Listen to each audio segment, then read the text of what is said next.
ಹೊರಗೆ ನೋಡೋಕೆ ಮಾತ್ರ ಎಲ್ಲ ಸೈಲೆಂಟ್, ಒಳಗೆ ಮಾತ್ರ ಫುಲ್ ವೈಲೆಂಟ್. ಕಾಂಗ್ರೆಸ್ನಲ್ಲೀಗ ಕೆಂಡ ಕೆಂಡ.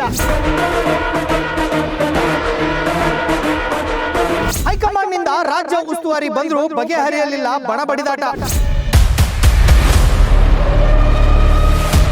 ಗ್ಯಾರಂಟಿ ಗ್ಯಾರಂಟಿ ಗ್ಯಾರಂಟಿ, ಇದು ಗ್ಯಾರಂಟಿ ನ್ಯೂಸ್.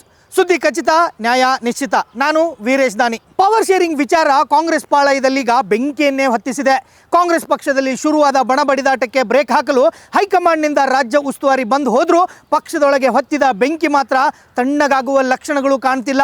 ಕೈಪಾಳಯದೊಳಗೆ ಶುರುವಾದ ಕಿತ್ತಾಟಕ್ಕೆ ಬ್ರೇಕ್ ಹಾಕಲು CLP ಸಭೆ ನಡೆಸಿದ್ರು ಸಿಎಂ ಸ್ಥಾನ ಹಂಚಿಕೆ ವಿಚಾರ, KPCC ಅಧ್ಯಕ್ಷರ ಬದಲಾವಣೆ ವಿಚಾರ, SC/ST ಸಮಾವೇಶಗಳನ್ನು ನಡೆಸುವ ವಿಚಾರ ಹಾಗೂ ಸಂಪುಟ ವಿಸ್ತರಣೆ ಮತ್ತು ಪರಿಷತ್ಗೆ ನೇಮಕವಾಗುವಂಥ ಸದಸ್ಯರುಗಳ ವಿಚಾರ ಚರ್ಚೆಗೆ ಬಾರದೇ ಇರುವುದು ಶಾಸಕರುಗಳು ಹಾಗೂ ಸಚಿವರುಗಳಿಗೆ ಇದೀಗ ಬಹುದೊಡ್ಡ ತಲೆನೋವನ್ನು ತಂದಿರುವುದು ಮಾತ್ರ ಸುಳ್ಳಲ್ಲ. CLP ಸಭೆಯಲ್ಲಿ ಶಾಸಕರುಗಳು ಹಾಗೂ ಸಚಿವರುಗಳಿಗೆ ಸಿಗದ ಉತ್ತರಗಳೇನು ಅನ್ನೋದು ನೋಡ್ತಾ ಹೋದರೆ 5-6 ಕಾರಣಗಳು ಸಿಗುತ್ತೆ. ಮೊದಲನೆಯದಾಗಿ, ಪವರ್ ಶೇರಿಂಗ್ ವಿಚಾರದಲ್ಲಿ ಸಣ್ಣ ಸ್ಪಷ್ಟತೆಯೂ ಸಿಗ್ತಿಲ್ಲ. ಹೌದು, CLP ಸಭೆಯಲ್ಲಿ ಕಾಂಗ್ರೆಸ್ನ ಎಲ್ಲ ಶಾಸಕರುಗಳು ಸಚಿವರುಗಳು ಸಹ ಭಾಗಿಯಾಗಿದ್ದರು. ರಾಜ್ಯದಲ್ಲಿ ಪವರ್ ಶೇರಿಂಗ್ ವಿಚಾರ ಸಾಕಷ್ಟು ಚರ್ಚೆಗೆ ಬರ್ತಾ ಇರೋ ಬೆನ್ನಲ್ಲೇ ಡಿನ್ನರ್ ಪೊಲಿಟಿಕ್ಸ್ ಸಹ ಶುರುವಾಗಿತ್ತು. ಹೀಗಾಗಿನೇ ಒಂದೊಂದು ಬಣದ ಸಚಿವರುಗಳು ಶಾಸಕರುಗಳು ಅವರದೇ ಆದಂಥ ಹೇಳಿಕೆಗಳನ್ನು ಕೊಡ್ತಾ ಇದ್ದರು.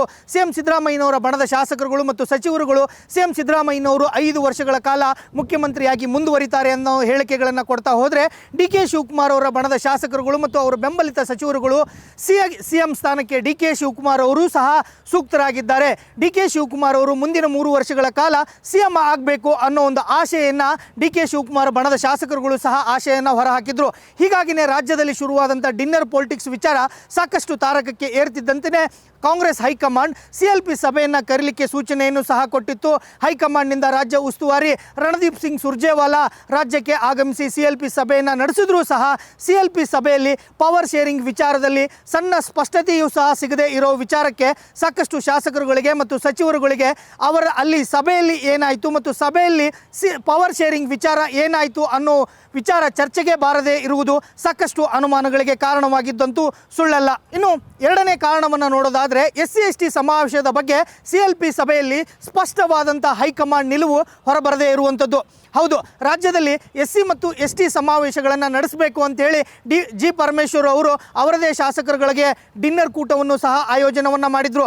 ಆದರೆ DK ಶಿವಕುಮಾರ್ ಅವರು ಹೈಕಮಾಂಡ್ಗೆ ದೂರನ್ನು ಕೊಟ್ಟರು ಅನ್ನೋ ಒಂದು ಆರೋಪವನ್ನು ಇಟ್ಕೊಂಡೇ ಹೈಕಮಾಂಡು SC/ST ಸಮಾವೇಶಕ್ಕೆ ಸಂಬಂಧಿಸಿದಂತೆ ಕರೆದಂಥ ಡಿನ್ನರ್ ಸಭೆಯನ್ನು ದಿಢೀರಾಗಿ ಕ್ಯಾನ್ಸಲನ್ನು ಮಾಡಲಾಯಿತು. ಹೀಗಾಗಿ SC/ST ಸಮಾವೇಶಗಳನ್ನು ನಡೆಸಬೇಕೋ ಬೇಡವೋ ಅನ್ನೋ ವಿಚಾರವಾಗಿ G ಪರಮೇಶ್ವರ್ ಅವರು ಕರೆದಂಥ ಡಿನ್ನರ್ ಸಭೆ ಕ್ಯಾನ್ಸಲ್ ಆದ ಬಳಿಕ ರಾಜ್ಯದಲ್ಲಿ SC/ST ಸಮಾವೇಶಗಳು ನಡೆಯುತ್ತೋ ಇಲ್ವೋ ಅನ್ನೋದು ಸಹ ಸಾಕಷ್ಟು ಅನುಮಾನಗಳಿಗೆ ಕಾರಣವಾಗಿರುವಂಥದ್ದು. ಯಾಕಂತಂದರೆ ಕಳೆದ ವಿಧಾನಸಭೆ ಚುನಾವಣೆಯಲ್ಲಿ SC/ST ಸಮಾವೇಶಗಳನ್ನು ನಡೆಸಿದ ಹಿನ್ನೆಲೆಯಲ್ಲೇ SC ಮತ್ತು ST ಸಮುದಾಯ ಕಾಂಗ್ರೆಸ್ಗೆ ಬಹುದೊಡ್ಡದಾದಂಥ ಬೆಂಬಲವನ್ನು ಕೊಡ್ತು. ಹೀಗಾಗಿ ಅವರಿಗೆ ಅಭಿನಂದನೆಯನ್ನು ಸಲ್ಲಿಸಬೇಕು ಮತ್ತು SC ಮತ್ತು ST ಸಮುದಾಯದ ವಿಚಾರಗಳನ್ನು ಸಭೆಯಲ್ಲಿ ಚರ್ಚೆ ಆಗಬೇಕು ಮತ್ತು SC ಮತ್ತು ST ಶಾಸಕರುಗಳು ಮತ್ತು ಸಚಿವರುಗಳು ಅವರದೇ ಆದಂಥ ಕೆಲವು ಸಮಸ್ಯೆಗಳನ್ನು ಸಭೆಯಲ್ಲಿ ಇತ್ಯರ್ಥ ಮಾಡಿಕೊಳ್ಬೇಕು ಅನ್ನೋ ಒಂದು ವಿಚಾರವಾಗಿ ಡಿನ್ನರ್ ಸಭೆಯನ್ನು ಕರೆಯಲಾಗಿತ್ತು.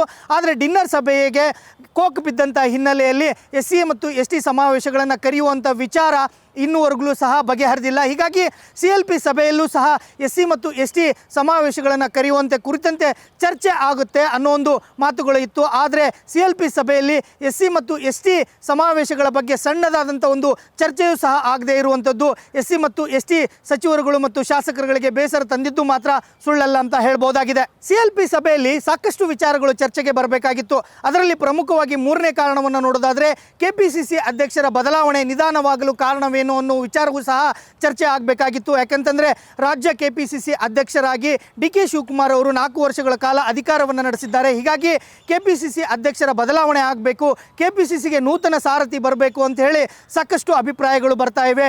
KPCCಗೆ ನಾನೂ ಸಹ ಆಕಾಂಕ್ಷಿ ಅಂತ ಹೇಳಿ ಹಲವು ಸಚಿವರುಗಳು ಸಹ ಬಹಿರಂಗವಾಗಿ ಅವರು ತಮ್ಮ ಹೇಳಿಕೆಗಳನ್ನು ಸಹ ಹೇಳ್ತಾ ಇದ್ದಾರೆ. ಒಂದು ಕಡೆ ಲೋಕೋಪಯೋಗಿ ಸಚಿವರಾಗಿರ್ತಕ್ಕಂಥ ಸತೀಶ್ ಜಾರಕಿಹೊಳಿ ಆಗಿರ್ಬೋದು, ಎಂ ಬಿ ಪಾಟೀಲ್ ಆಗಿರ್ಬೋದು, ಈಶ್ವರ್ ಖಂಡ್ರೆ, ಹೀಗೆ ಹಲವು ನಾಯಕರುಗಳು KPCCಗೆ ನಾನೂ ಸಹ ಆಕಾಂಕ್ಷಿ ಅನ್ನೋ ಒಂದು ಮಾತುಗಳನ್ನು ಹೇಳ್ತಾ ಇದ್ದಾರೆ. ಹೀಗಾಗಿ CLP ಸಭೆಯಲ್ಲಿ KPCC ಅಧ್ಯಕ್ಷರ ಬದಲಾವಣೆ ವಿಚಾರವಾಗಿಯೂ ಸಹ ಚರ್ಚೆ ಆಗುತ್ತೆ. ಅಲ್ಲಿ ಈ ವಿಚಾರವಾಗಿ ಸುದೀರ್ಘವಾಗಿ ಚರ್ಚೆ ಆಗುತ್ತೆ. KPCC ಅಧ್ಯಕ್ಷರನ್ನ ಬದಲಾವಣೆ ಮಾಡಬೇಕೋ ಬೇಡವೋ ಆ ಕುರಿತಂತೆ ಶಾಸಕರುಗಳ ಅಭಿಪ್ರಾಯಗಳನ್ನು ಸಹ CLP ಸಭೆಯಲ್ಲಿ ಸಂಗ್ರಹ ಮಾಡಲಾಗುತ್ತೆ ಅನ್ನೋ ಒಂದು ಮಾತುಗಳು ಇತ್ತು. ಆದರೆ CLP ಸಭೆಯಲ್ಲಿ KPCC ಅಧ್ಯಕ್ಷರ ಬದಲಾವಣೆ ವಿಚಾರ ಇರಲಿ, KPCC ಅಧ್ಯಕ್ಷರ ಬದಲಾವಣೆಗೆ ನಿಧಾನ ಆಗಲಿಕ್ಕೆ ಕಾರಣ ಏನು ಅನ್ನೋದ್ರ ಬಗ್ಗೆನೂ ಸಹ CLP ಸಭೆಯಲ್ಲಿ ಸ್ಪಷ್ಟವಾದಂಥ ಸಂದೇಶ ಹೊರಬಿದ್ದಿಲ್ಲ. ಹೀಗಾಗಿ CLP ಸಭೆ ಯಾಕೆ ನಡೀತು, CLP ಸಭೆಯಲ್ಲಿ KPCC ಅಧ್ಯಕ್ಷರ ವಿಚಾರ ಯಾಕೆ ಚರ್ಚೆ ಆಗಲಿಲ್ಲ ಅನ್ನೋದು ಸಹ ಸಚಿವರು ಮತ್ತು ಶಾಸಕರುಗಳಿಗೆ ಒಂದು ಅಸ್ಪಷ್ಟ ಸಂದೇಶವಾಗಿರುವುದಂತೂ ಸುಳ್ಳಲ್ಲವಾಗಿದೆ. CLP ಸಭೆಯಲ್ಲಿ ಹಲವು ವಿಚಾರಗಳು ಚರ್ಚೆಗೆ ಬರಬೇಕಾಗಿತ್ತು. ಅದರಲ್ಲಿ ಪ್ರಮುಖವಾಗಿ 4ನೇದಾಗಿ ಇನ್ನೊಂದು ಕಾರಣ ಏನಂತಂದರೆ, ಬಹಿರಂಗವಾಗಿ ಹೇಳಿಕೆ ನೀಡಿದವರಿಗೆ ನೇರ ಎಚ್ಚರಿಕೆಯನ್ನು ಸಹ ರಾಜ್ಯ ಉಸ್ತುವಾರಿಯಾಗಿ ಸುರ್ಜೇವಾಲಾ ಅವರು ಒಂದು ಎಚ್ಚರಿಕೆಯನ್ನು ಸಹ ಕೊಡದೇ ಇರುವಂಥದ್ದು. ಹೌದು, CLP ಸಭೆಯಲ್ಲಿ ಬಹಿರಂಗವಾಗಿ ಏನು ಕಾಂಗ್ರೆಸ್ ಪಾಳಯದಲ್ಲಿ ಕಿತ್ತಾಟ ನಡೀತಾ ಇದೆ, ಈ ಕಿತ್ತಾಟಕ್ಕೆ ಬ್ರೇಕ್ ಹಾಕಲೇಬೇಕು ಅಂತೇಳಿ CLP ಸಭೆಯನ್ನು ಕರೆಯಲಾಗಿತ್ತು. ಆದರೆ CLP ಸಭೆಯಲ್ಲಿ ಬಹಿರಂಗವಾಗಿ ಹೇಳಿಕೆಯನ್ನು ಕೊಟ್ಟಂಥ ಒಬ್ಬ ಸಚಿವರಾಗಿರ್ಬೋದು, ಒಬ್ಬ ಶಾಸಕರುಗಳಿಗೂ ಸಹ ಹೈಕಮಾಂಡ್ ಒಂದೇ ಒಂದಾದಂಥ ನೇರವಾದಂಥ ಎಚ್ಚರಿಕೆಯೂ ಸಹ ಬಂದಿಲ್ಲ. ಹೀಗಾಗಿ ಹೈಕಮಾಂಡ್ನಿಂದ ಒಂದೇ ಒಂದು ಎಚ್ಚರಿಕೆ ಬರದೇ ಇರೋ ಹಿನ್ನೆಲೆಯಲ್ಲಿ ಈಗಲೂ ಸಹ ಇವತ್ತೂ ಸಹ ಸಾಕಷ್ಟು ಸಚಿವರುಗಳು ಮತ್ತು ಶಾಸಕರುಗಳು ಬಹಿರಂಗವಾಗಿ ತಮ್ಮ ಹೇಳಿಕೆಗಳನ್ನು ಕೊಡ್ತಾ ಇದ್ದಾರೆ. ನಾನು ಸಹ ಸಚಿವ ಸ್ಥಾನದ ಆಕಾಂಕ್ಷಿ, CM ಸ್ಥಾನಕ್ಕೆ ನಾನ್ಯಾಕೆ ಆಯ್ಕೆ ಆಗಬಾರ್ದು ಅನ್ನೋ ಒಂದು ಹೇಳಿಕೆಗಳನ್ನು ಸಹ ಕೆಲ ಸಚಿವರುಗಳು ಹೇಳ್ತಾ ಇದ್ದಾರೆ. ಹೀಗಾಗಿ ಹೈಕಮಾಂಡ್ CLP ಸಭೆಯನ್ನು ನಡೆಸಿದ್ರು ಸಹ CLP ಸಭೆಯಲ್ಲಿ ಬಹಿರಂಗವಾಗಿ ಹೇಳಿಕೆಯನ್ನು ಕೊಡ್ತಿರ್ತಕ್ಕಂಥ ಶಾಸಕರುಗಳಾಗಿರ್ಬೋದು, ಸಚಿವರುಗಳಿಗೆ ಒಂದೇ ಒಂದು ನೇರವಾದಂಥ ಎಚ್ಚರಿಕೆಯನ್ನು ಯಾಕೆ ಕೊಡಲಿಲ್ಲ, ಹೈಕಮಾಂಡ್ ಬಂದರೂ ಸಹ ಯಾಕೆ ಈ ರೀತಿಯಾಗಿ ನಡೆದುಕೋತು ಅನ್ನೋ ಒಂದು ಮಾತುಗಳನ್ನು ಶಾಸಕರುಗಳು ಮತ್ತು ಸಚಿವರುಗಳು ಸಹ ಹೇಳ್ತಾ ಇದ್ದಾರೆ. ಯಾಕಂತಂದರೆ ರಾಜ್ಯ ಕಾಂಗ್ರೆಸ್ ಪಾಳಯದಲ್ಲಿ ಒಂದು ಕಡೆ ಬಹಿರಂಗವಾಗಿ ಕಿತ್ತಾಟ ನಡೀತಾ ಇದೆ. ಸಿದ್ದರಾಮಯ್ಯನವರ ಬಣದ ಶಾಸಕರುಗಳಾಗಿರ್ಬೋದು, ಸಚಿವರಾಗಿರ್ಬೋದು ಅವ್ರದ್ದೇ ಆದಂಥ ಹೇಳಿಕೆಗಳನ್ನು ಕೊಡ್ತಾ ಇದ್ದಾರೆ. ಇನ್ನೊಂದು ಕಡೆ DK ಶಿವಕುಮಾರ್ ಅವರ ಬಣದ ಶಾಸಕರುಗಳು ಸಹ DK ಶಿವಕುಮಾರ್ ಅವರು CM ಆಗಬೇಕು ಅನ್ನೋ ಒಂದು ಮಾತುಗಳನ್ನು ಹೇಳ್ತಾ ಇದ್ದಾರೆ. ಹೀಗಾಗಿ CLP ಸಭೆಯಲ್ಲಿ ನೇರವಾಗಿ ಹೇಳಿಕೆಗಳನ್ನು ಏನು ಕೊಡ್ತಾ ಇದ್ದಾರೆ, ಅವರಿಗೆ ಒಂದು ಎಚ್ಚರಿಕೆಯನ್ನಾದರೂ ಕೊಡಬೇಕು ಆಗಿತ್ತು ಅನ್ನೋ ಒಂದು ಮಾತುಗಳನ್ನು ಕೆಲ ಶಾಸಕರುಗಳು ಹೇಳ್ತಾ ಇರುವುದು ಮಾತ್ರ ಸುಳ್ಳಲ್ಲ. ಹೀಗಾಗಿ CLP ಸಭೆ ನಡೆದರೂ ಸಹ ಸಾಕಷ್ಟು ವಿಚಾರಗಳು ಚರ್ಚೆಗೆ ಬರಬೇಕಾಗಿತ್ತು. ಆದರೆ CLP ಸಭೆಯಲ್ಲಿ ಬಹಿರಂಗವಾಗಿ ಹೇಳಿಕೆಗಳು ಕೊಡುವಂಥ ಸಚಿವರುಗಳಾಗಿರ್ಬೋದು ಮತ್ತು ಬೇರೆ ಬೇರೆ ವಿಚಾರಗಳು ಸಹ ಚರ್ಚೆಗೆ ಬಾರದೇ ಇರುವಂಥದ್ದು CLP ಸಭೆ ಯಾಕೆ ನಡೀತು ಅನ್ನೋ ಒಂದು ಅನುಮಾನಗಳನ್ನು ಶಾಸಕರುಗಳು ವ್ಯಕ್ತಪಡಿಸ್ತಾ ಇರೋದು ಮಾತ್ರ ಸುಳ್ಳಲ್ಲವಾಗಿದೆ. ಇನ್ನಷ್ಟು ಸುದ್ದಿಗಳಿಗಾಗಿ ನೋಡ್ತಾ ಇರಿ ಗ್ಯಾರಂಟಿ ನ್ಯೂಸ್. ಸುದ್ದಿ ಖಚಿತ, ನ್ಯಾಯ ನಿಶ್ಚಿತ. ಗ್ಯಾರಂಟಿ ನ್ಯೂಸ್, ಸುದ್ದಿ ಖಚಿತ, ನ್ಯಾಯ ನಿಶ್ಚಿತ.